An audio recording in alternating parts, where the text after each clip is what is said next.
అంటే ఆ, నిన్న మొన్న నాకు గుంటూరు కారంపొడి అండ్ తెనాల నుంచి కాల్ చేశారు. అక్కడ వైరస్ ఉధృతి ఎక్కువ ఉందంట. నైట్ చెట్ల మీద కమ్మినాయి, అంటే నైట్ చెట్టు మీద ఉన్నాయి కానీ మంచు పడ్డ కోళ్ళు ఆన్ ద స్పాట్లో చనిపోతున్నాయని చెప్పారు. వాళ్ళకు కూడా పాలిబయోటిక్ వ్యాక్సిన్ వేసుకున్న వాళ్ళకి వేసిన ఒక 20 రోజుల తర్వాత వచ్చినా కానీ ఒక 80% దాకా పనిచేసిందంట. ఒక చిన్నగా వచ్చినా కానీ పెద్ద అంటే మోటాలిటీ ఏం కాలేదంట. కొంచెం డల్గా ఉండి మళ్ళీ 2-3 రోజుల తర్వాత రికవరీ అయ్యిందని చెప్పారు.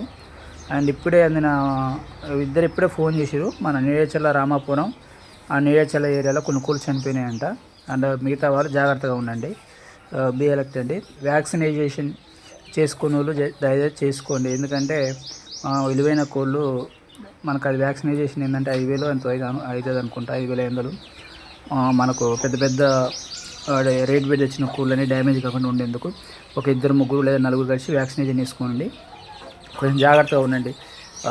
ఎందుకంటే చలికాలం నుంచి ఎండాకాలంకి వెళ్తుంది కాబట్టి వాతావరణంలో తేమ శాతం ఎక్కువ ఉండటం వల్ల వైరస్ అనేది సమర్థవంతంగా పనిచేస్తుంది. కొంచెం ఎండలు ముదిరిన వరకు కూడా కొంచెం కోళ్ళ పెంపకదారులు అందరూ కూడా జాగ్రత్తగా ఉండగలరని మనవి.